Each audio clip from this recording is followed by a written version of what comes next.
इंसान का एक स्वभाव है कि वो अपनी गलतियों से कभी नहीं सीखता है, क्योंकि अगर वो सीखता तो ग्लेशियर नहीं पिघलते, पृथ्वी का तापमान नहीं बढ़ता और महामारी नहीं फैलती। साथ ही साथ इंसान को जो चीज़ें फ्री में मिलती हैं वो उसकी कद्र भी नहीं करता है, क्योंकि पर्यावरण से मिलने वाला मुफ्त में ऑक्सीजन इस वक्त कोरोना के इस आपदा में लोगों को बड़ी कीमत देके खरीदना पड़ रहा है, फिर भी वो उन्हें नसीब नहीं हो रहा है।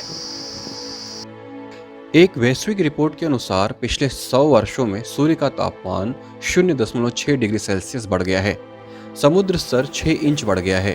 पृथ्वी का तापमान लगातार बढ़ रहा है और पीने के पानी की किल्लत होती जा रही है। इन सभी के पीछे एक मुख्य वजह है और वो है घटते हुए जंगल और कटते हुए पेड़। पहले जहां हरे भरे पेड़ दिखा करते थे, अब वहां कंक्रीट के शहर दिखाई देते हैं। किस कीमत पर, ये कोई नहीं जानना चाहता। विश्व के सबसे प्रदूषित शहरों में दिल्ली और रायपुर जैसे शहरों के नाम का होना ये बताता है कि भारत पर्यावरण के क्षेत्र में पिछड़ रहा है और प्राकृतिक संसाधनों का दोहन प्रतिवर्ष हजारों एकड़ के जंगलों को निगलता जा रहा है। यहाँ तक कि कोरोना के समय लोगों को ऑक्सीजन तक खरीदना पड़ रहा है, फिर भी पर्यावरण के प्रति जागरूकता में कहीं कोई इजाफा नहीं दिख रहा है। इन लापरवाहियों के बीच आपको कोई ऐसा इंसान मिले जिसने अपनी करोड़ों की संपत्ति को जंगल में बदल दिया हो, वो भी शहर के बीचों बीच, तो उसे आप क्या कहेंगे? जाहिर सी बात है, साधारण तो नहीं कहेंगे। और ऐसा व्यक्ति साधारण हो भी नहीं सकता जिसने पर्यावरण के लिए अपना पूरा जीवन समर्पित कर दिया हो। भारत का एक छोटा सा प्रदेश छत्तीसगढ़, और छत्तीसगढ़ में तेजी से विकसित होता एक शहर अंबिकापुर।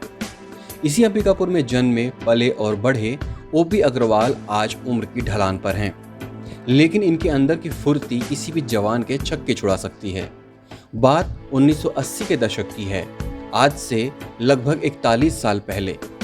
एक मारवाड़ी संयुक्त परिवार होने के नाते ओपी अग्रवाल को उनके पिता से 50 एकड़ जमीन मिली। अब ये ओपी अग्रवाल के ऊपर था कि वो इसका क्या करें।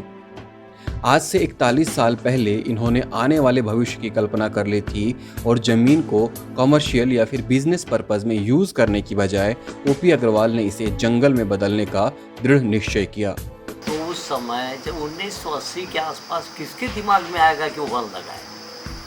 गांव में कोई नहीं, कहीं कुछ नहीं। तो मैंने स्कूटर में मैं अपने पौधे लाता था नर्सरी से। वन मंडलाधिकारी बोले जितने पौधे ले सकते हैं लीजिए, कोई लेने वाला नहीं। और मैं हर साल निरंतर 10 साल तक मैं वृक्षारोपण करता था। एक व्यावसायिक परिवार का बेटा ये कहे कि वो सोने से भी अनमोल जमीन को जंगल में बदलने जा रहा है, तो उसे उसके घर से क्या जवाब मिलेगा? ओपी को भी वही जवाब मिला जिसकी चोट आज भी उनके जुबान से झलकती है। लेकिन उन्हें अपने निर्णय पर गर्व भी है, क्योंकि आज 41 साल बाद उनके एक फैसले ने हजारों के जीवन को संवारा है। मैं बहिष्कृत था परिवार में। कदर उसकी होती थी जो पैसा लाता था, इसमें कोई पैसा तो मिलना नहीं था। इसमें तो ले दे के खर्च निकल जाता था किसी तरह से। व्यापारिक परिवार में महत्व केवल और केवल पैसे का होता था। तो मुझे थोड़ा सा तिरस्कृत मेरे प्रति लोग रखते थे। अंबिकापुर शहर के बीचों बीच ओपी अग्रवाल की 50 एकड़ की इस जमीन की कीमत करोड़ों में है।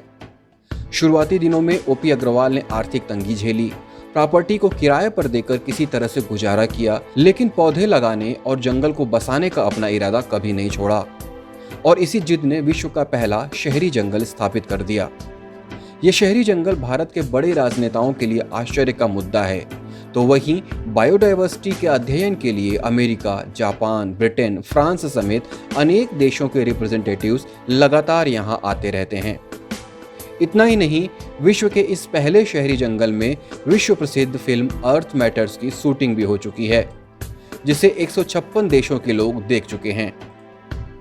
समय के साथ ओपी अग्रवाल की मेहनत रंग लाई और वर्ष 1992 में प्रधानमंत्री SD देवगौड़ा के हाथों इन्हें पर्यावरण के क्षेत्र का भारत रत्न कहे जाने वाले इंदिरा प्रियदर्शिनी वृक्ष मित्र के सम्मान से नवाजा गया।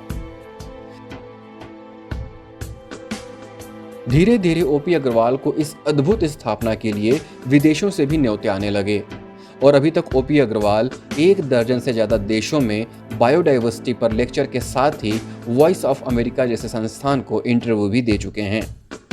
मैं इसको अंतिम सांस तक इसी काम में लगे रहूँगा।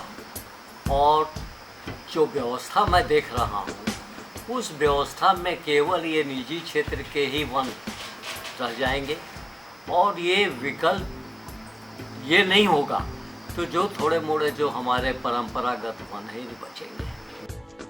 आज शहर के बीचों बीच स्थित ये निजी जंगल फार्म फॉरेस्ट्री का कोर्स करने वाले स्टूडेंट्स के लिए किसी स्वर्ग से कम नहीं है, क्योंकि दर्जनों वैरायटी के लगभग 8000 पेड़, 27 प्रजातियों की तितलियां, जमीन के भीतर रहने वाली मधुमक्खियां इत्यादि शहर के भीतर मिलना तो असंभव सा है। लेकिन इसी असंभव को संभव करने वाले ओपी अग्रवाल ने आने वाली पीढ़ी को एक नया रास्ता भी दिखाने की कोशिश की है। आज जहां एक इंसान अपने पूरे जीवन में एक पौधा नहीं लगा पाता है, वहीं वृक्ष मित्र ओपी अग्रवाल ने तो अपना पूरा जीवन ही पौधों के पीछे समर्पित कर दिया है। लेकिन इससे काम नहीं चलेगा। हमें अनेक ऐसे ओपी अग्रवाल की जरूरत है जो आने वाली पीढ़ी के भविष्य को सुधार सकें, क्योंकि अगर हम अभी नहीं चेते तो आने वाले दिनों में हमें नेचुरल की बजाय आर्टिफिशियल ऑक्सीजन पर जिंदा रहना पड़ेगा। तो फिलहाल इस वीडियो में इतना ही। फिर मिलूंगा आपसे एक नए टॉपिक के साथ। नमस्कार।